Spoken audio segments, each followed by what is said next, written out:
नमस्ते। पीएमसी हिंदी दर्शकों को मेरा नमस्कार। आज हम the untold story of Sita हमारे सीतायन के 11वें एपिसोड को शुरू करने जा रहे हैं। ये एपिसोड के शुरू करने के पहले मैं ब्रह्मर्षि पितामह पत्री जी को, देना मैडम को और आप सबको मेरा आभार प्रकट करना चाहूंगी।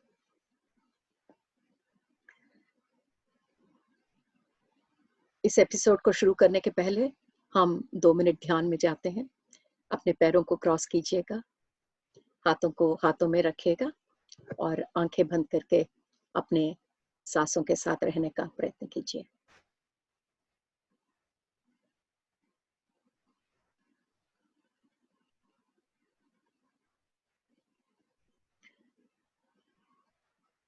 श्वास के साथ अनुसंधान,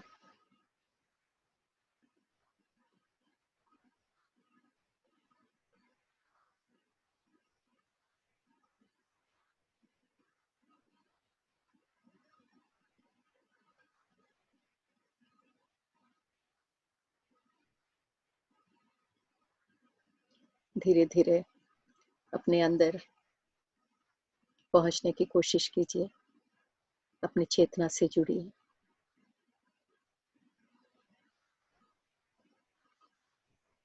एक बार सीता माँ की शक्ति और हनुमान जी की शक्ति से जुड़ने का प्रयत्न कीजिए और उन दोनों को हम इस मंच पर आने का आह्वान देते हैं।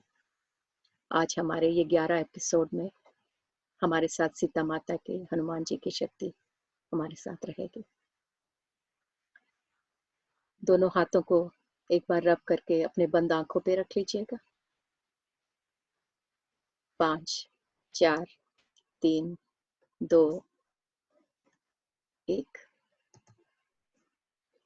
धीरे से अपने हाथ हटाइए और आंखें खोलने का प्रयत्न कीजिएगा।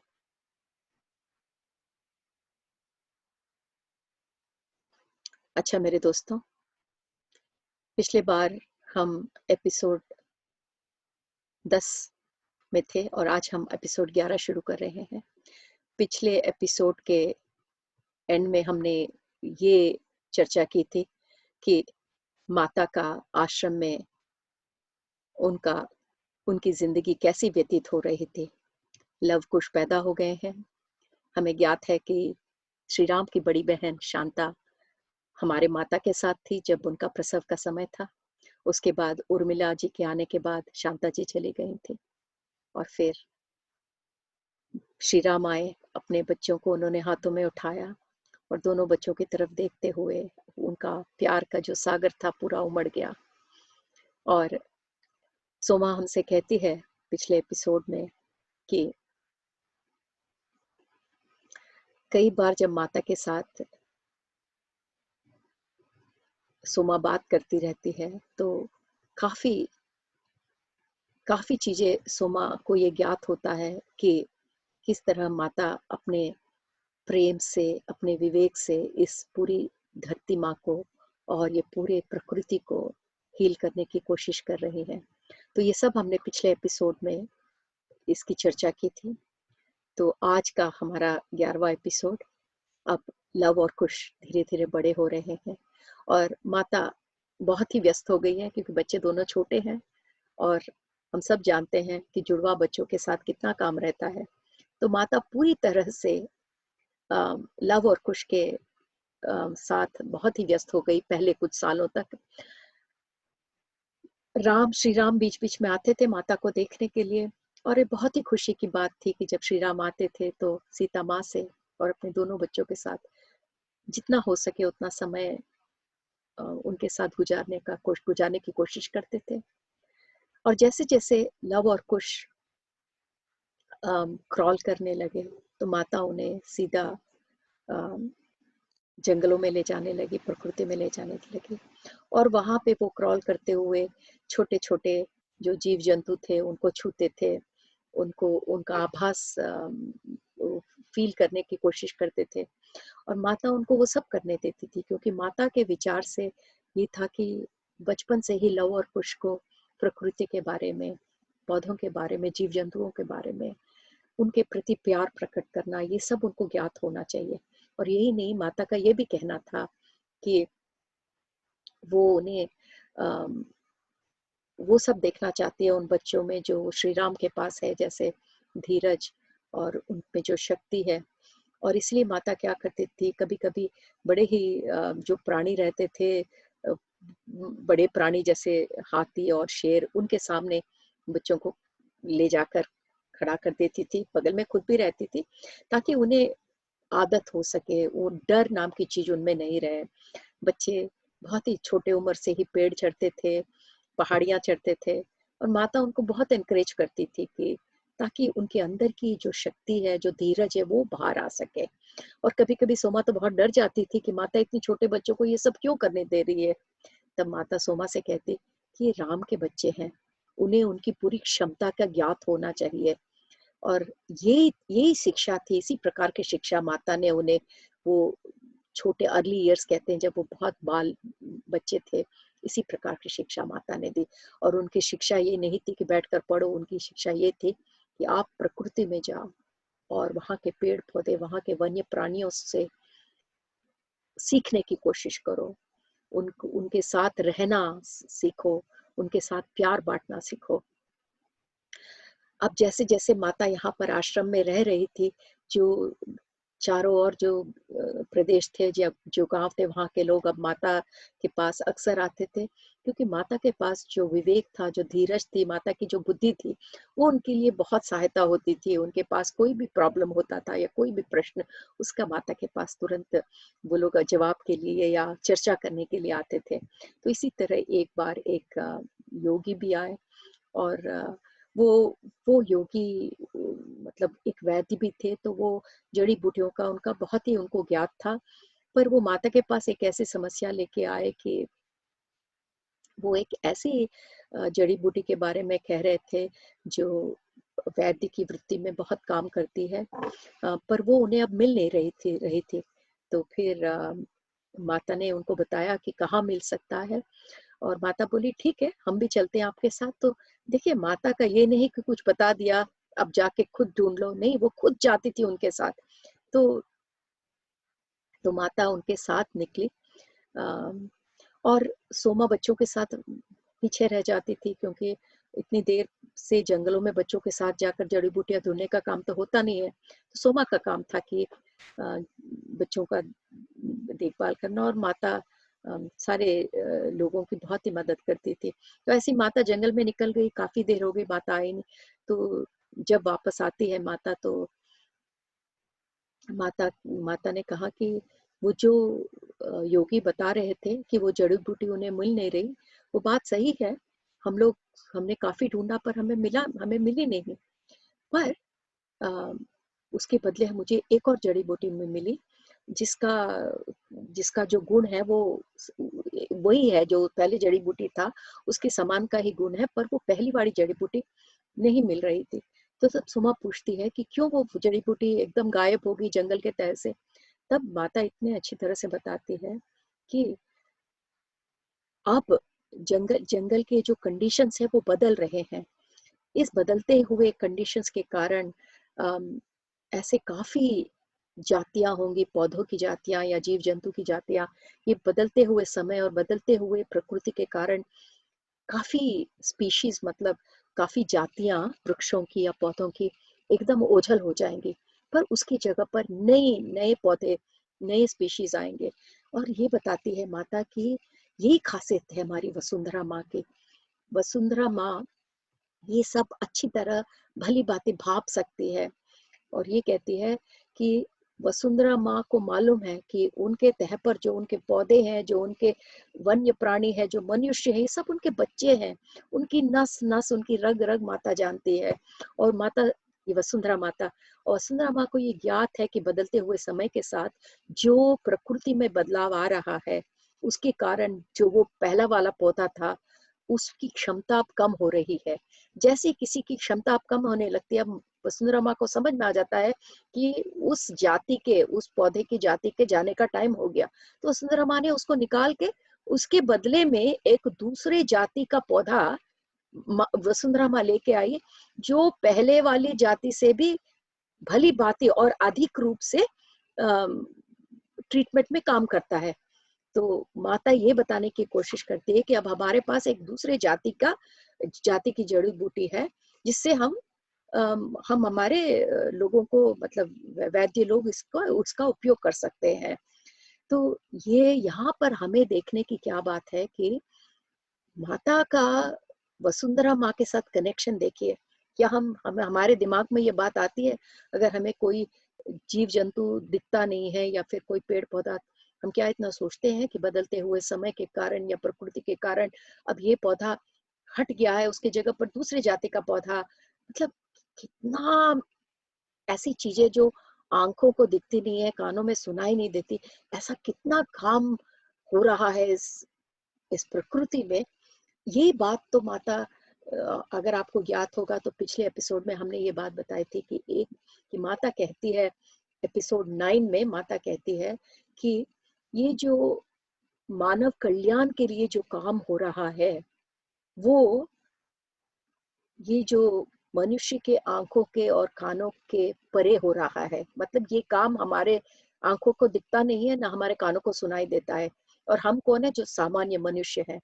तो जो भी लोक कल्याण का कार्य जो पीछे होता रहता है बैकग्राउंड में, वो सामान्य मनुष्य ना तो देख सकता है ना सुन सकता है। तो इसके कारण इसको ही कहते हैं अनसीन वर्क। मतलब ऐसा ऐसा कार्य जो दिखाई नहीं देता, पर ये कार्य मानव कल्याण के लिए हो रहा है, यही माता ने कहा था।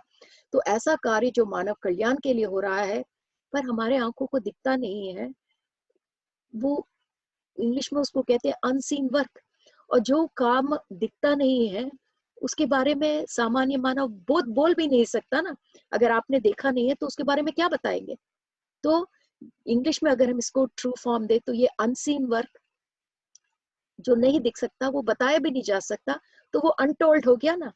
तो ये जो हमारी कहानी की टाइटल है कि अनटोल्ड स्टोरी ऑफ सीता, इस पे हमें थोड़ा सा गौर देना चाहिए। ये अनटोल्ड अनटोल्ड क्यों है? मतलब अनटोल्ड का मतलब है कि अनसुनी या किसी ने बताई नहीं, अनकही। अनटोल्ड मतलब अनकही। क्यों ये अनकही रह गई? क्योंकि इसके दो कारण है मेरे दोस्तों।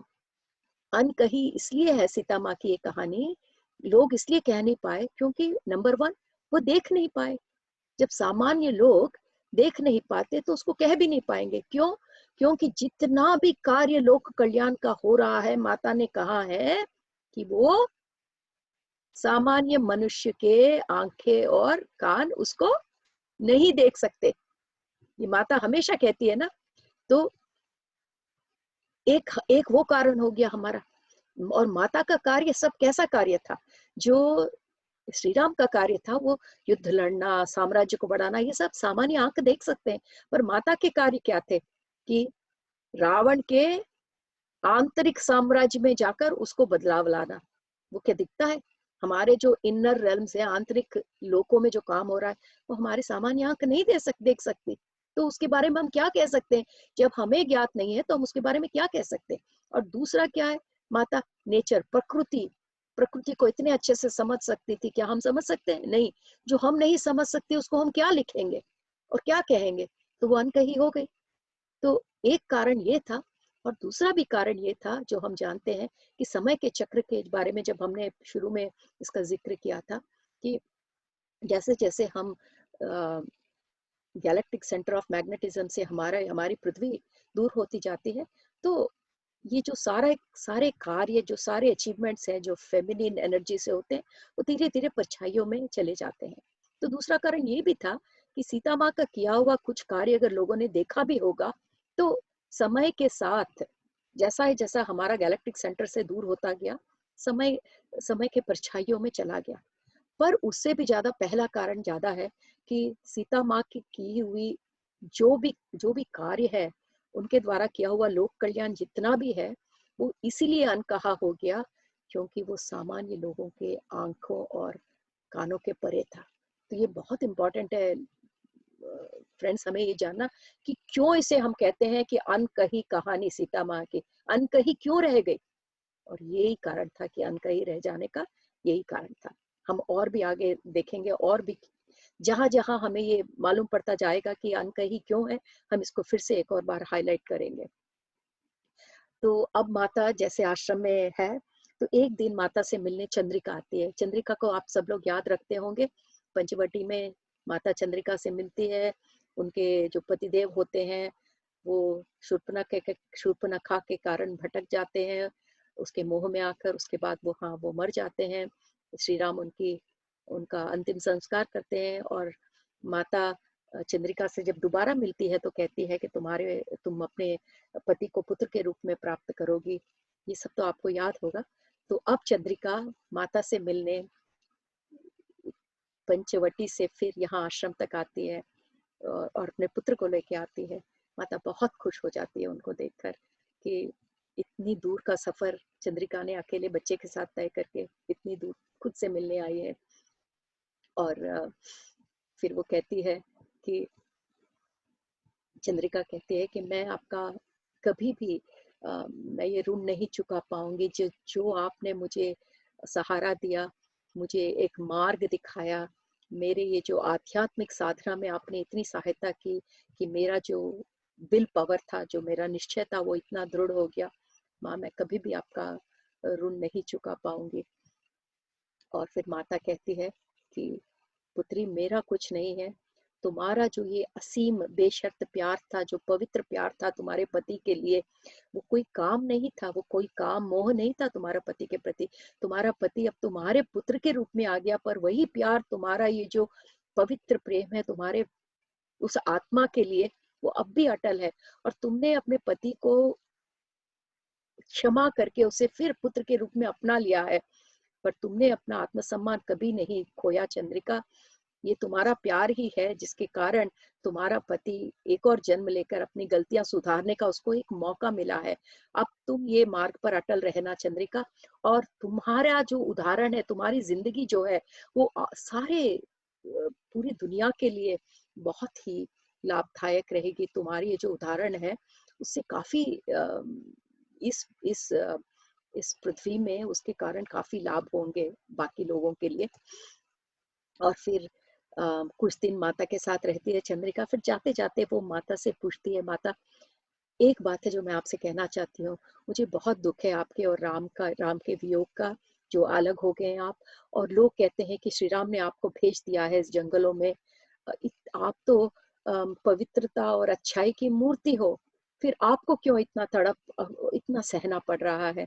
ये पहली बार था सोमा और माता ने ये बात सुनी कि लोग कह रहे हैं कि श्री राम ने भेज दिया है माता को। तब माता कहती है, चंद्रिका, हमें कोई भी अलग नहीं कर सकता, और जो भी तुम्हें बता रहा है वो सत्य नहीं देख पा रहा। अगर राम और मैं एक नहीं होते तो आज मैं यहाँ पर नहीं होती आश्रम में। तो माता क्या कहना चाहती है कि जब नारायण स्वयं ने भृगु महर्षि का शाप स्वीकार किया था, उस दिन माता खुद खुद अपने आप कहती है, मैं भी वो शाप आपके साथ, उसका मैं भी हिस्सेदार रहूंगी, क्योंकि जहाँ नारायण है वहीं महालक्ष्मी है। तो वो दोनों अलग नहीं है, इसलिए जो शाप नारायण ने लिया वो खुशी खुशी महालक्ष्मी ने भी लिया। तो वो यही कह रही है कि अगर हम एक नहीं होते तो ये शाप हम लेते नहीं। तो और वो ये भी कहती है चंद्रिका से, हम मैं जहाँ हूँ वही राम जी है, और वहां जहाँ राम है वही मैं हूँ। और हमें दुनिया को ये दिखाना है कि ये जो हम अलग अलग हो, ये जो कि दुनिया में जो भी लोग सोचते हैं कि हम अलग हैं, जैसे हमने बगल वाले मनुष्य से सोच रहे हैं कि हम दो मनुष्य हैं, हम अलग अलग हैं, ये सिर्फ हमारे दिमाग में है। तो माता अपने कहानी से हमें ये मैसेज देती है कि जब हम मनुष्य रूप में यहाँ पर आते हैं, तो ये जो हम अलग अलग देखते हैं लोगों को, ये सिर्फ हमारे दिमाग का खेल है। पर हमें हमेशा याद रखना चाहिए कि हमारा इस परब्रह्म से, ये यूनिवर्सल कॉन्शियसनेस से हरदम कनेक्शन है। हम सब एक हैं। बस हमें, जब हम मनुष्य का रूप लेते हैं, हमें ये सेपरेशन अलग अलग लगता है। इसी तरह राम और मैं भी एक ही हैं, हालांकि लोगों के दिखने के लिए माया के कारण हम अलग अलग लग रहे हैं। और माता ये भी कहती है कि श्री राम मुझे कभी भी नहीं भेज सकते। क्यों? क्योंकि श्री राम तो धर्म की मूर्ति है, और जो धर्म की मूर्ति है वो अपने पत्नी को कहाँ पे कैसे भेज सकता है? वो धर्म तो है नहीं ना वो। और धर्म का एसेंस, धर्म का आधार क्या है? प्यार। और बिना प्यार के कोई भी धर्म नहीं रह सकता। तो चंद्रिका से कहती है कि अगर तुम्हें कोई भी ऐसा कहता है तो उसका तुम्हें जवाब देने की कोई ज़रूरत नहीं है। फिर माता और भी कहती है कि आने वाले समय में चंद्रिका, लोग ये भी कहेंगे कि जो सीता माँ थी, वो एक बेचारी थी, जिसे रावण ने अपहरण कर लिया था। सीता माँ ने उस दिन जो कहा, उसको ज़्यादा टाइम नहीं लगा सत्य होने में, क्योंकि आपको मालूम है कि मीनाक्षी जब अनसुईया का जन्म लेती है, तो उसके जो आश्रम में सीता माँ की कहानी ऐसे ही बताई जा रही थी कि सीता माँ एक बेचारी महिला थी, एक ऐसी बेचारी स्त्री थी जिनका रावण ने अपहरण कर लिया। पर ये बात खुद सीता माँ ने ही चंद्रिका से कहा कि आने वाले समय में सीता माँ के लिए भी यही बात होगी मेरे बारे में। और जो ऐसा कहेंगे चंद्रिका, वो सीता को नहीं जानते, क्योंकि सीता ना बेचारी हो सकती है, ना निर्बल हो सकती है, ना असहाय हो सकती है। क्योंकि चंद्रिका, जो भी कुछ उस दिन पंचवटी में हुआ, क्या हुआ उस दिन पंचवटी में? रावण आके सीता माँ को विमान में लेके जाते हैं लंका। तो वो कह रही है जो भी कुछ उस दिन पंचवटी में हुआ था, वो मेरा चॉइस था। अब हमें मालूम है ना ये कहानी उनके सम्मति से होती है। गोदावरी माँ और सीता माँ के बीच में जो वार्तालाप होता है, सीता माँ खुद अपनी सम्मति देती है। तो यही कह रही है कि जो उस दिन पंचवटी में हुआ था, वो मेरी सहमति से हुआ था। अगर मैं अपने सहमति से उस असुर राज्य में नहीं जाती, तो श्री राम और रावण के बीच में युद्ध नहीं होता। क्यों नहीं होता? क्योंकि श्री राम बिना कारण के किसी पर आक्रमण नहीं करते हैं। सीता माँ के जाने से ये कारण मिल गया है राम को आकर उन पर आक्रमण करने का। और अगर राम नहीं आते तो ये युद्ध नहीं होता। युद्ध नहीं होता तो रावण की ये जो मायावी शक्तियां हैं, उससे रावण का छुटकारा नहीं मिलता। और ये भूदेवी जो है, वो ये रावण के दुष्ट शक्तियों के कारण बहुत सहना पड़ता। तो माता ये कह रही है कि जो भी कुछ हुआ वो मेरे सहमति से हुआ, मैं चाहती थी इसलिए हुआ, पर लोग नहीं समझेंगे। और कहती है कोई बात नहीं, अगर लोग नहीं भी समझ पे आए तो कोई बात नहीं, ऐसे ही रहने दो, क्योंकि ये चीजें बहुत मुश्किल है लोगों के लिए समझने के लिए। कई कई योगियों के लिए भी ये समझना बहुत मुश्किल हो जाता है, कहती है माता। हम लोग सोच सकते हैं योगियों के लिए क्यों मुश्किल हो जाता है? अगर योगी तो ऐसे लोग हैं जो अंतर के लोकों में जाते हैं, उनको क्या प्रॉब्लम है? आगे आगे हमें वो भी मालूम पड़ेगा कि ऐसे कितने लोग हैं जो योगी होने के बाद भी नहीं समझ पाते। तो यहाँ पर ये वार्तालाप के बाद चंद्रिका बहुत खुश हो जाती है कि उन्हें सफाई मिल गई कि माता की तरफ से। फिर वो माता को बहुत खुश हो जाती है। फिर माता कहती है पुत्री जाओ, जाकर जिस मार्ग पर तुम चल रही हो उस पर कायम रहो, पूरी दुनिया को दिखा दो कि एक ऐसी स्त्री जिसे उसके पति ने छोड़ दिया, समाज ने छोड़ दिया, फिर भी वो क्या अचीव कर सकती है। और दुनिया को दिखाओ कि तुमने अपने पति को इस जन्म में धर्म के मार्ग पर चलाया, हालांकि उसने तुम्हें पिछले जन्म में छोड़ दिया था। तो ये सब तुम दुनिया को दिखाओ कि कोई स्त्री अबला नहीं है, क्या क्या कर सकती है ये चंद्रिका, तुम अपने उदाहरण से सबको दिखा दो। फिर सोमा कहती है कि एक दिन माता रात के समय तारों को देखते बहुत ही, थोड़े शक्ल पे थोड़ी दुख नजर आता है। सोमा पूछती है, तब माता बहुत ही अच्छे से उसका विवरण देती है कि मैं हालांकि यहाँ हूँ, पर मुझे राम जी का मन का आभास होता है, वो मेरे ही बारे में सोच रहे हैं। हम जानते हैं, हम दोनों जानते हैं कि हमें क्यों ये वियोग सहना पड़ रहा है, हम सब समझते हैं। पर सोमा, हमने भी मनुष्य का जन्म लिया है। जब हमने मनुष्य का जन्म लिया है तो हमारे पास भी मनुष्य का दिमाग है, मनुष्य की फीलिंग्स है, हमारे जो डिजायर्स हैं, हम भी उसके भागी हैं। और राम जी वहां पर अयोध्या में पर बैठे हमारे बारे में सोच रहे हैं।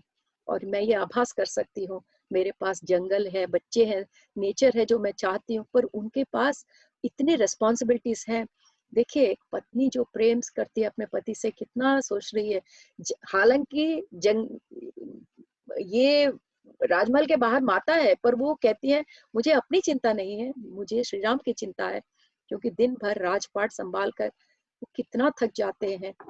तो सोमा बता रही है माता का प्यार राम के लिए कितना अद्वितीय प्रेम था।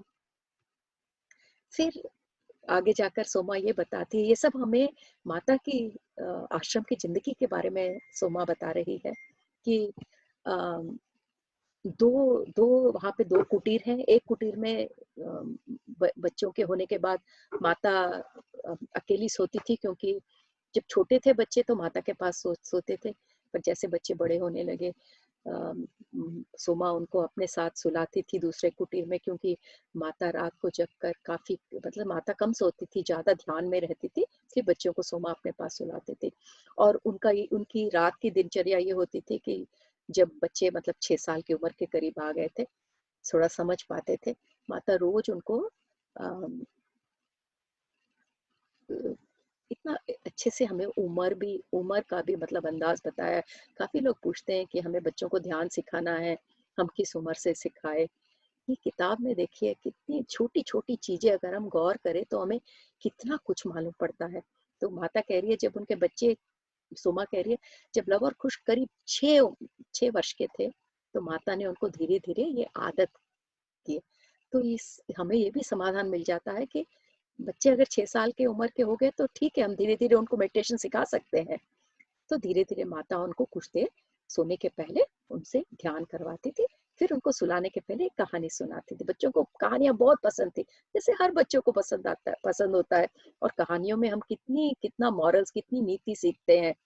तो एक दिन माता उनसे पूछती है कि बच्चों मैं क्या कहानी सुनाऊँ? और बच्चे कहते हैं हमें सेज अनसुईया, हमें योगी अनसुईया और वो मंदाकिनी नदी वाली कहानी सुनाओ। माता कहती कितनी बार सुनाए, फिर से वही। बच्चे ऐसे होते हैं ना, उनको जो कहानी पसंद है रोज रात को वो वही सुनेंगे।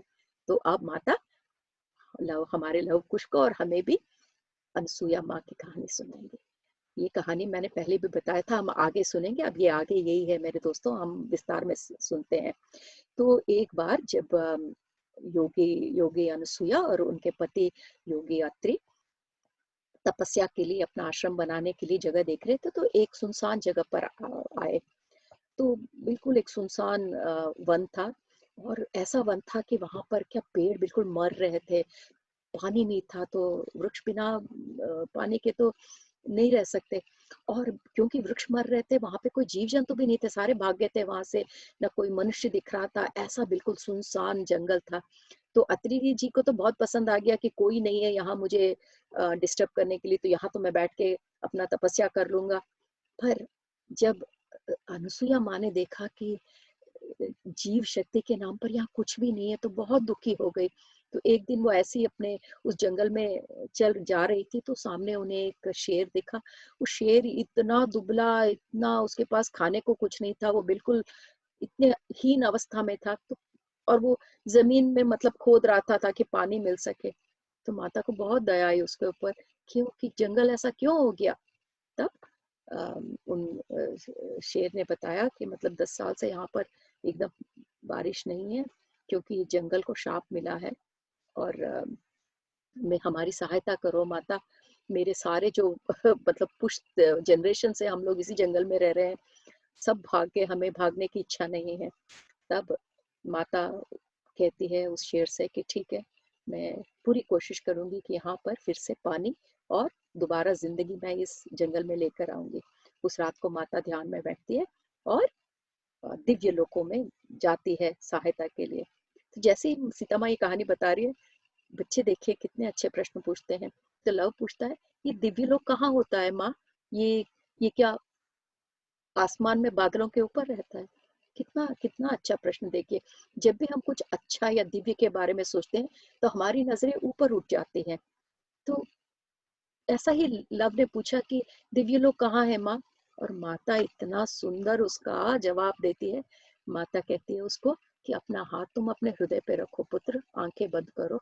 ये जो दिव्य लोक मैं कह रही हूँ वो तुम्हारे अंदर है, और देखो आंख बंद करके कि वो कितना सुंदर है। तो मेरे दोस्तों, अगले बार हम जब दिव्य लोक के बारे में बात करें, तो याद रखें कि हमें कहीं ऊपर या नीचे देखने की जरूरत नहीं है। हम भी अपने हृदय पर हाथ रख के, आंख बंद करके, हमारे अंदर के दिव्य लोकों को एक बार हम भी दर्शन कर सकते हैं और देख सकते हैं कि कितना सुंदर है। तो ये प्रश्न इतना अच्छा है यहाँ पे कि ये जो प्रश्न बच्चे पूछते हैं, ये हमारे भी दिल के प्रश्न हैं। हालांकि हम बड़े हो गए हैं, हम भी बच्चों के साथ सीखते हैं माता माता से यहाँ पर। फिर माता ने आगे कहानी बताई कि जब वो दिव्य लोकों में गई, वहाँ की जो सुंदरता और वहाँ का जो वन्य प्राणियों का सब देखकर उस दिव्य लोकों में माता को, अरे इतनी सुंदरता तो मुझे भूमि पर ले, देखिए भूमि से कितना प्यार है उनको वसुंधरा माँ से। तो उन्होंने सोचा मैं ये सब तो मुझे वसुंधरा माँ पे भी लेकर आना है। जैसे वो जा रही तो एक बहुत सुंदर नदी थी, नदी के पास जाके उसकी दैविक शक्ति से उन्होंने बात किया, और वो नदी की जो दैविक शक्ति थी वो थी मंदाकिनी देवी। मंदाकिनी नदी की आत्मा से उन्होंने बात किया और कहा कि आप मेरे साथ पृथ्वी पर चलिए, क्योंकि जहाँ पर मैं रहती हूँ मुझे वहां पे जीव शक्ति वापस लानी है। न पेड़ है न पौधे है, सब मर रहे हैं। तो मंदाकिनी माँ की शक्ति ने कहा कि तुम मुझे ऐसे वीरान जगह पर ले जाना चाहती हो जहाँ पे ना कोई सुंदरता है, मैं इतनी सुंदर लोक को छोड़कर मैं तुम्हारे साथ भला क्यों आऊं। तब माता ने कहा कि प्रेम के लिए, उस पवित्र प्रेम के लिए, उस प्रेम के लिए जो वहाँ के पौधों को जरूरत है, वहाँ के जीव जंतु को जरूरत है, जिनके पास एकदम पानी नहीं है, और वहाँ पे मनुष्य भी नहीं है, क्योंकि पेड़ पौधे नहीं रहेंगे तो मनुष्य नहीं रहेंगे। तो प्रेम के कारण आइए आप, ऐसा करके वो अनुरोध करते हैं। तो उनका अनुरोध देखकर मंदाकिनी देवी का दिल पिघल जाता है कि इतना प्रेम किसी को लोगों के साथ कैसे हो सकता है। अनसुया माता का प्रेम देखकर वो कहती है मंदाकिनी, मैं आऊंगी, पर मेरी एक शर्त है, अगर तुम यहाँ पर जितनी सुंदरता है इस लोक में, अगर तुम वो सारी सुंदरता उस जगह पर लेकर आओगी तो मैं वहां पर फिर आऊंगी। तो मतलब वो ये कहती है कि जैसे हमारे यहाँ पे वन्य प्राणी है, वन्य लाइफ है, वो सारा तुम पहले उस जगह पे लेके आओ, फिर मैं वहां पे सस्टेन करने के लिए, उसको जारी रखने के लिए मैं आऊंगी। तो अनुसुईया माता ये चैलेंज लेकर वापस पृथ्वी पर जाती है और फिर घोर तपस्या में बैठ जाती है। तो एकदम बच्चे है ना, फिर से पूछते हैं कि माता घोर तपस्या मतलब बहुत लंबी तपस्या है क्या? तब माता बताती है घोर तपस्या मतलब काफी त्यागना पड़ता है, जैसे कि नींद नहीं रहती, खाना त्याग देते हैं। और माता बताती है कि ऐसे कई रूप होते हैं, ये जरूरी नहीं है कि हर तपस्या एक ही तरह की हो, पर काफी नियम नियम होते हैं। ये सब नियम इसलिए करते हैं एक ही चीज के लिए, ताकि अम, हम ताकि ये ज्ञात हो सके कि हमारे अंदर जो इच्छा शक्ति है उसको प्रबल कर सके। तो फिर माता बताती है कि जो मनुष्य में जो इच्छा शक्ति है, जो इंटेंशन है, जो संकल्प है, उसकी शक्ति दुनिया में किसी में नहीं है। तो बच्चों को समझ में आने के लिए माता बोलती है, सूर्य भगवान को देख रहे हो, कितना प्रबल लग रहा है ना, कितना कितना उज्जवल है, पर जो मनुष्य में ये जो संकल्प शक्ति है वो सूर्य भगवान की शक्ति से भी अधिक शक्तिमान है, क्योंकि बच्चों को सूर्य भगवान दिखता है तो कंपेयर करके बता सकती हैं। पर माता, ये मैसेज दोस्तों हमारे लिए भी है कि माता कहती है कि मनुष्य में इतना प्रबल, इतना अटल, इतना अनलिमिटेड ह्यूमन विल, मतलब संकल्प शक्ति है, पर दुख की बात यह है कि मनुष्य जानते नहीं है उसका उपयोग कैसे करना है। तो वो हमारे अंदर लॉक्ड है, अंदर बंधी हुई है वो जो हमारी इच्छा शक्ति है। पर जो तपस्या के कारण द्वारा इस बंद इच्छा शक्ति को, संकल्प शक्ति को हम खोलकर उसका बाहर लाकर उसको उपयोग कर सकते हैं।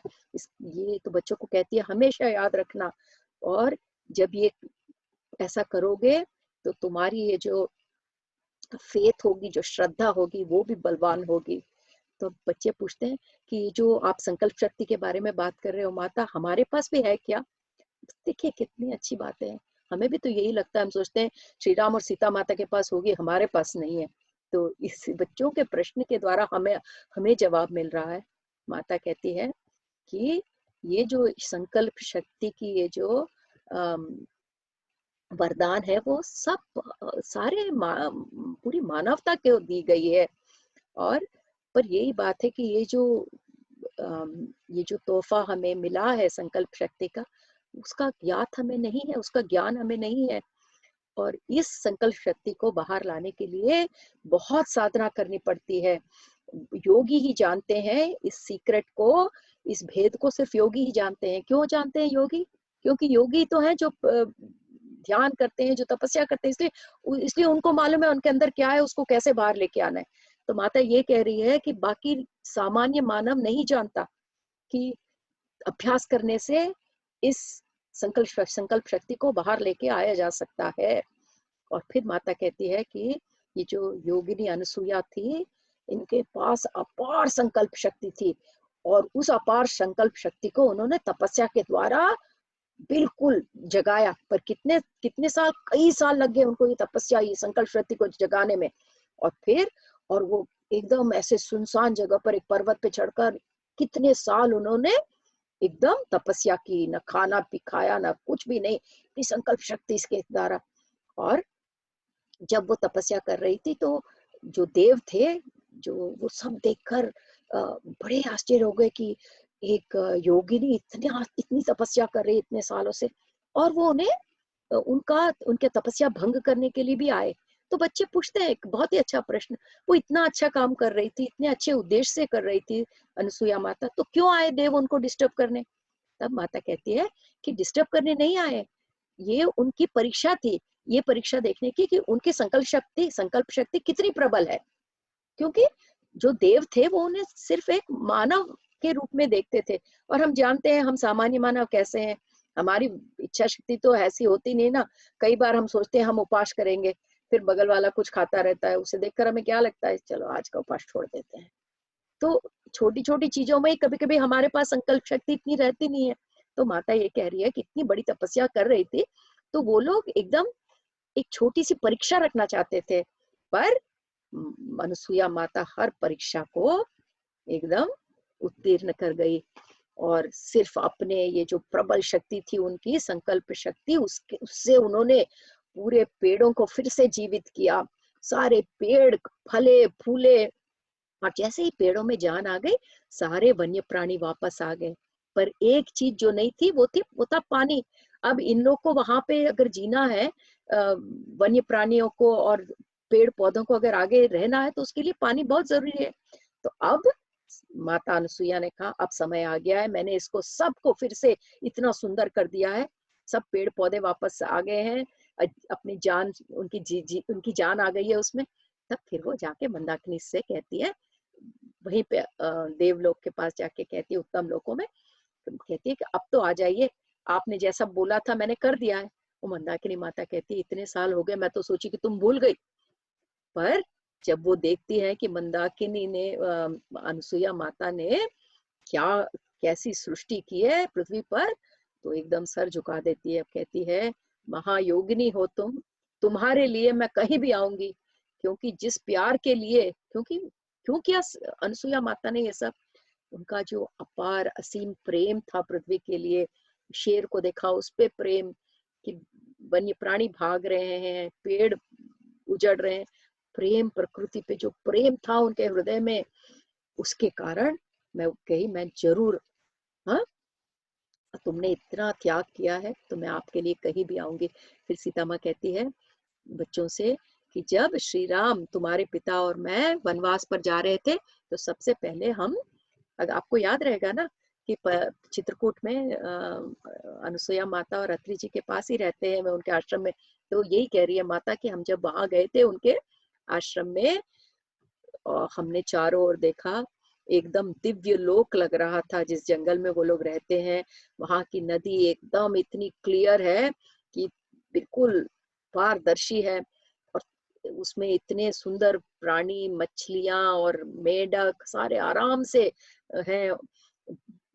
बिल्कुल हंस तैर तैर रहे थे वहां पर, और जहां देखो वहां मोर नाच रहे हैं जंगलों में।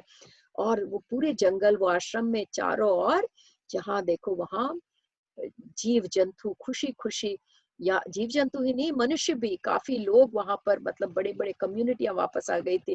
और माता बच्चों से कहती है ये सब इसलिए हो सका क्योंकि अनसुईया माता की संकल्प शक्ति, जिसे वो, उसका ताला उन्होंने कैसे खोला, तपस्या के द्वारा। और ये बताती है माता कि कभी भूलना नहीं कि आज भी अनसुईया माता इस दुनिया पर अपना प्रेम बरसाती ही रहती है। तो उस दिन त्रेता युग की ही बात नहीं है मेरे दोस्तों। ये जो महायोगिनियां हैं, उनका कोई लाइफ स्पैन नहीं होता, वो अपने तपस्या से हमेशा अमर है। आज भी वो लोग इस भूमि पर, या ये जो हमारा ये जो लोक है, उसको कायम रखने के लिए अपने प्यार वो लोग बरसाते ही रहते हैं। इसी के कारण हमारा ये जो एग्जिस्टेंस है आज भी कायम है।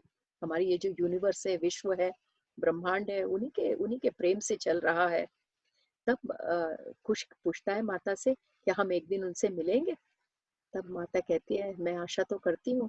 और फिर वो थोड़ा अपने मन में कहते हुए कहती है, अनसुया माँ, ये मेरी इच्छा है कि मैं मेरे इस धरती को छोड़ने के पहले मैं आपको एक बार देख सकूं। और फिर एक हवा का झोंका आता है और सुमा को लगता है उस हवा की झोंके में वो अनसुया माँ की आवाज सुनती है, पुत्री तुम मुझे जरूर देखोगी।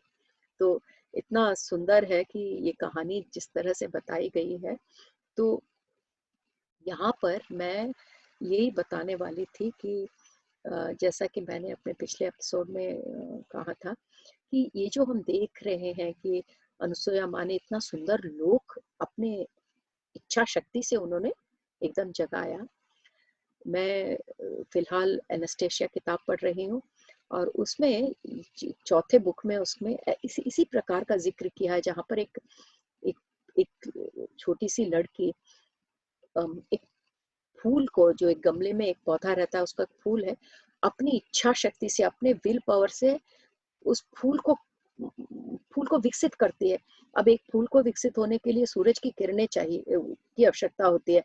तो यहाँ पर ये जो एनास्टेशिया का जिक्र मैं कर रही हूँ, इसमें ये होता है कि शाम का वक्त है, सूरज ढल गया है, पर वो छोटी सी लड़की, 6-8 साल की लड़की, अपने विल पावर से, मतलब अपने संकल्प शक्ति से पूरा केंद्रीकरण करके उस फूल को विकसित करने की कोशिश करती है। जब उसकी अकेली की शक्ति काफी नहीं होती तो उसके साथ काफी बच्चे जुड़ जाते हैं और वो सब अपने प्रबल इच्छा शक्ति को एक जगह फोकस करके, केंद्रित करके उस पुष्प पर उसको विकसित करते हैं।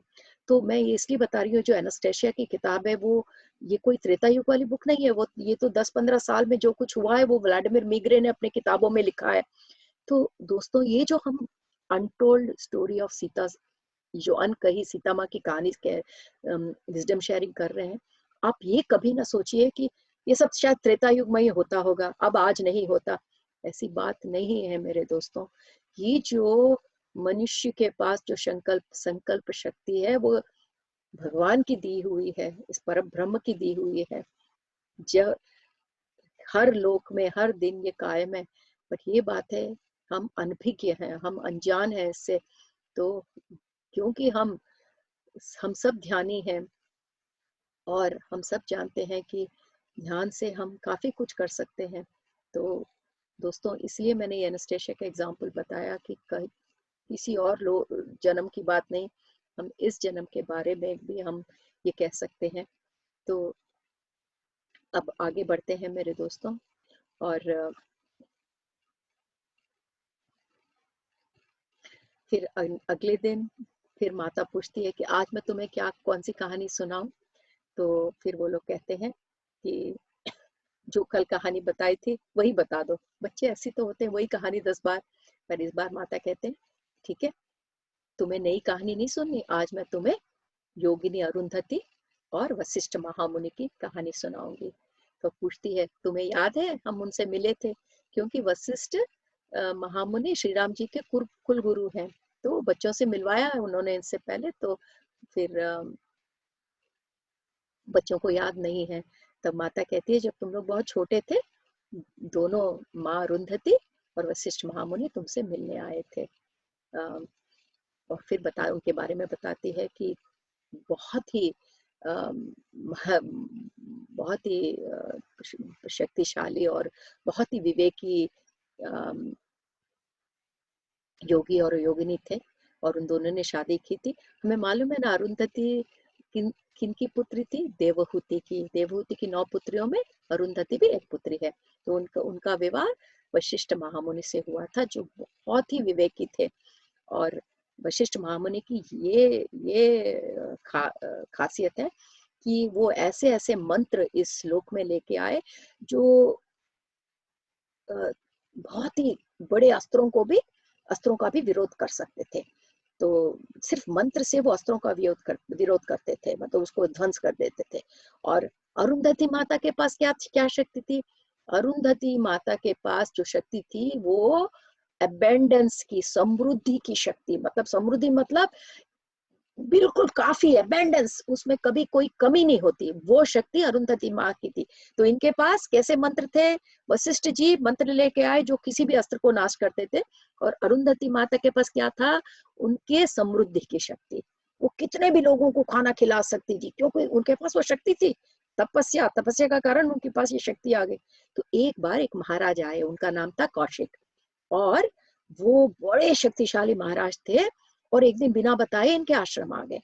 अब इन सबको तो खाना देना पड़ेगा, बट हमारी अरुंधति माँ जो है, उनके पास कौन सी शक्ति है? समृद्धि की शक्ति, तो वो तो किसको भी खिला सकती है। तो महाराज देखते रह गए कि बिना बताए आए हम, फिर से इतने लोगों को कैसे खिला दिया, इतने लोगों को बिना समय के इतना खाना कैसे पका दिया। तो अम, जब उन्होंने अरुंधति से पूछा, कौशिक महाराज ने, तो बोले सब भगवान की कृपा है, महादेव की कृपा है। और तो ये कुछ कुछ उनके जो सेना में कुछ सिपाही थे, उन्होंने जाके राजा से कहा कि हमारे ये सुना है कि इनके पास एक बहुत ही पवित्र गाय है जिसका नाम कामधेनु है, जो, और वशिष्ठ महामुनि के पास कामधेनु नाम की गाय थी जो बिल्कुल जितना दूध मांगो देती थी। तो ये कहते हैं उसके सिपाही जाके राजा को उन्होंने ये बताया कि लगता है कि इस गाय के कारण ही वो इतना कुछ खाना वाना बना के दे पा रही है। तो हम एक काम करते हैं, उनसे कौशिक से कहते हैं कि उनसे वो गाय मांग लो। तो कौशिक जाके उनसे गाय मांगते हैं, क्योंकि उनको जलन होने लगी कि इतने कम समय में इतने लोग को खाना बनाए। देखिए ऐसे ही होता है, उन्हें कृतज्ञ होना चाहिए कि बिना बताए आए फिर भी खाना मिला, उल्टा वो ये सब कर रहे हैं। तो अब उनको वो गाय चाहिए थी, क्योंकि वो सोचते हैं कि अब गाय के कारण ही ये सब कर पा रहे हैं। पर ऋषि वशिष्ठ ने बोला, मुझे क्षमा कीजिए, मैं कामधेनु नहीं दे सकता, क्योंकि मेरे पत्नी के लिए वो बेटी के समान है। कोई अपनी बेटी दे देता है, कैसे कोई मांगता है तो शादी करो तो देता है, वैसे थोड़ी दे देते हैं।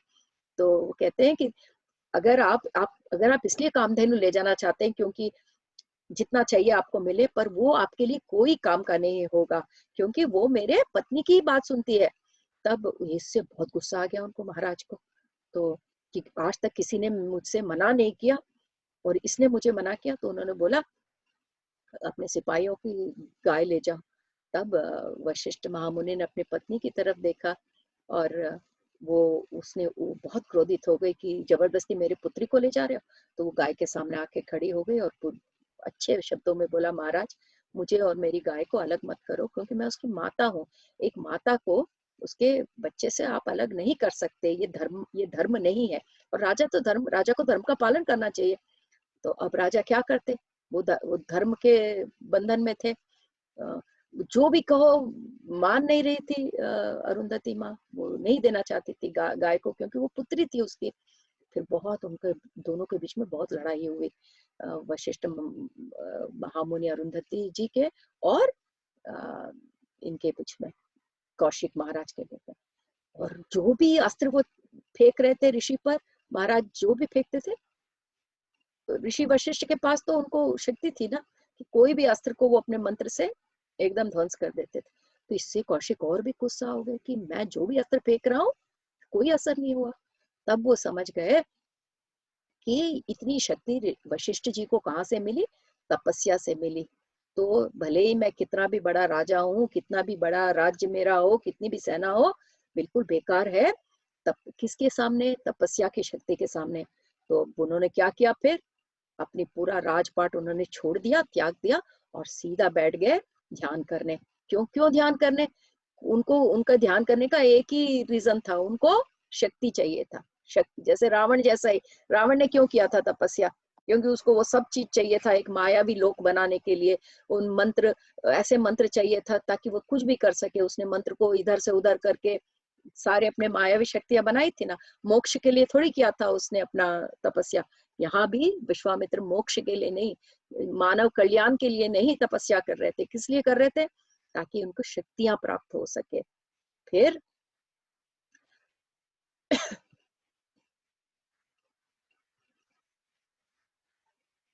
उसके बाद वो तपस्या करने लगे और कई साल तपस्या करते गए और तपस्या करने के बाद शक्तियां तो आती है ना, और बड़ी शक्तिशाली हो गए।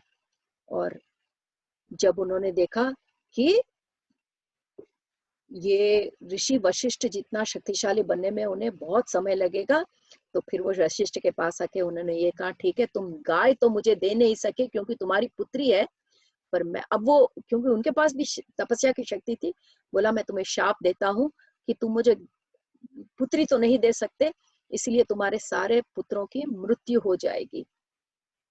उनके पास अब तपस्या से इतनी शक्ति आ गई थी कि वो शाप दे सकते थे। देखिए तपस्या करने का ध्येय कितना गलत था उनका। और फिर सारे पुत्र मर गए उनके, क्योंकि शाप मिला था। तो अपने एक गाय की रक्षा के लिए अरुंधति माँ ने अपने सारे पुत्रों को त्याग दिया। अगर उस दिन वो कहती ठीक है गाय को ले जाओ तो शाप नहीं मिलता ना, पर क्योंकि उन्होंने एक गाय की रक्षा करने के लिए आगे बढ़ी, सारे उनके पुत्र मर गए। अब माता, ये तो समझ में आ गया महाराज को कि मैं इन्हें युद्ध में नहीं हरा सकता, पर मैं ये, जैसे इनके पुत्र मर गए तो इनका दिल बिल्कुल हल्का, बहुत दुखी हो जाएगा। पर पुत्र मर गए, पर उनकी पुत्रियां, गाय को पुत्री माना था पर उनकी और भी पुत्रियां थी। तो जो ऋषि वशिष्ठ और अरुंधति की जो पैदा हुई थी बाकी पुत्रियां, उनको कुछ नहीं कर सकिया, क्योंकि उन्होंने पहले कहा था ना, मैं पुत्रियों को कुछ नहीं करूंगा तो तुम्हारे पुत्र मर जाएंगे। पर जब ये हुआ, सारे पुत्र मर गए, तो माता पिता बहुत ही दुखी थे। ये देखकर उनकी सारी पुत्रियों को बहुत दुख लगा। वो सारे अपने माता पिता के चारों ओर आ गए और सोच रहे थे हम कैसे इनका दुख दूर कर सकते हैं। तब उनकी जो एक पुत्री थी, उनकी सारी पुत्रियां भी महर्षि थे, बहुत ग्रेट मेडिटेटर्स, ग्रेट तपस्या करने वाले थे। तो एक उनकी माँ के पास गई और बोली, माता तुम दुखी न हो, मैं ऐसे ऐसे सृष्टि का, ऐसी दुनिया का निर्माण करूंगी जहाँ कोई भी शाप काम नहीं करेगा, जहाँ ऐसे बेवजह मृत्यु नहीं होगी और तुम्हें कभी भी कोई दुख नहीं होगा माता। और फिर अरुंधति माँ ने अपने पुत्री की आंखों में आशा देखा और कहा, अवश्य पुत्री, हम ऐसा ही करेंगे। हम एक ऐसा अद्भुत लोक की सृष्टि करेंगे जहाँ पर किसी के श्राप नहीं पहुंच पाएंगे, जहाँ सब सुखी सुखी रहेंगे, जहाँ पर ऐसे बेवजह मृत्यु नहीं होगी। क्योंकि उनके पुत्रों की तो बेवजह मृत्यु हुई थी, क्योंकि ये जो कौशिक राजा थे, उनका दिमाग, विवेक नहीं था उनके पास। फिर अरुंधति माँ ने अपने पुत्रियों की सहायता ली और उनको कहा कि तुम्हें इस नए सृष्टि बनाने में तुम्हें मेरी सहायता करनी चाहिए। तो अब उनकी पुत्रियां बहुत ही विवेकी थी, सब बहुत घोर तपस्या किया उन्होंने।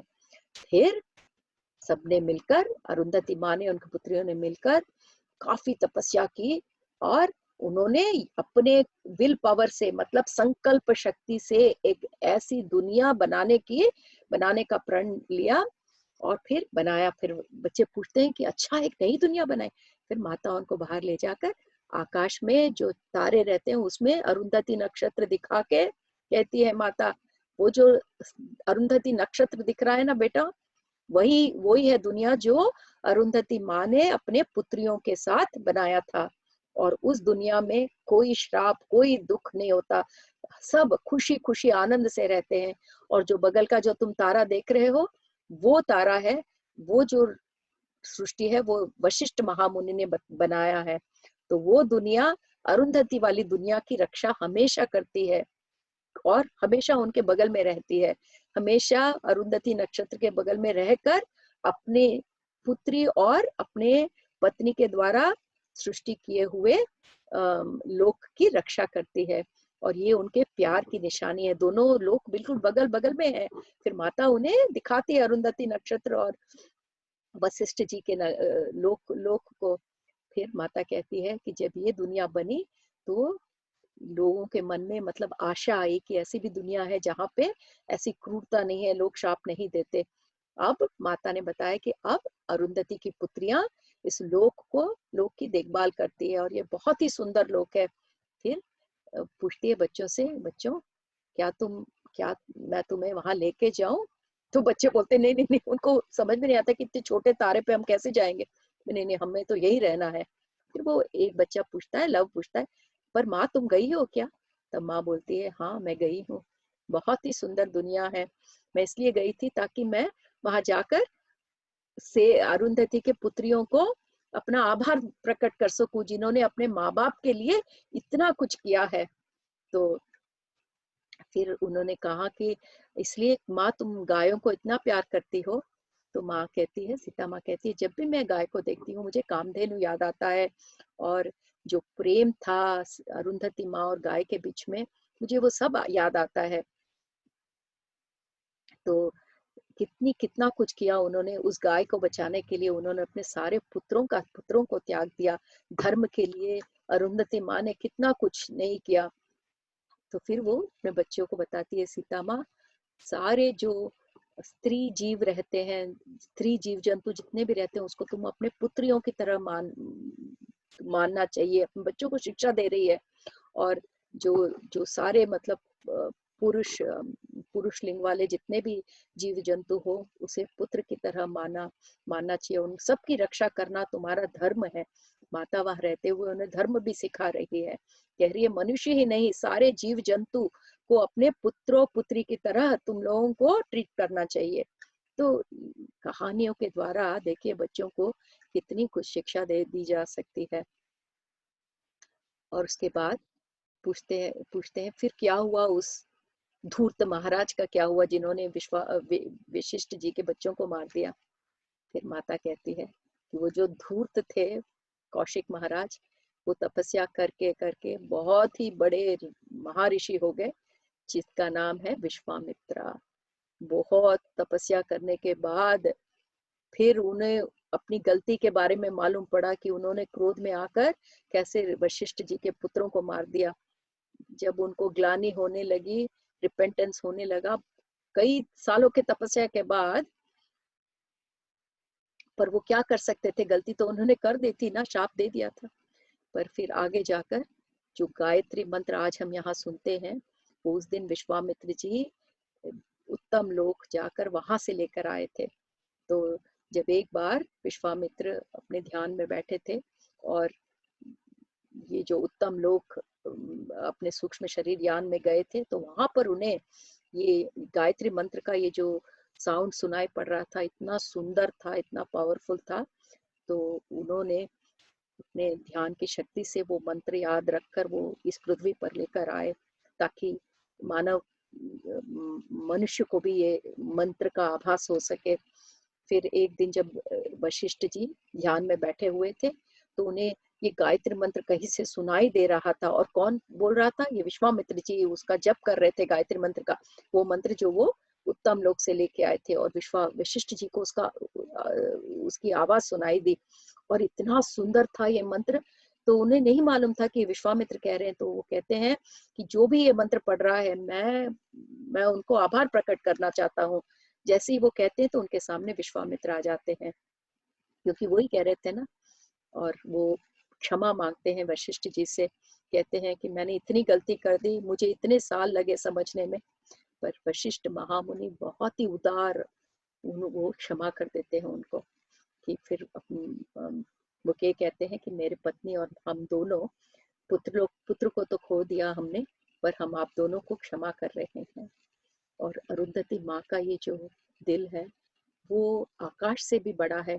पुत्र खो दिया, पर उन्हें उन्हें विश्वामित्र जी को क्षमा करने में क्षण भी नहीं लगा। उन्होंने ये कहा कि हालांकि हमने पुत्र को खोया, पर इसके कारण अच्छा ये हुआ कि हमारे पुत्रियों ने उस गुस्से में आकर हमें सुकून पहुंचाने के लिए कैसे दुनिया का निर्माण किया है, जहाँ पे दुख है ही नहीं। और पूरे मानव लोगों के लिए ये एक बड़ी सीख है।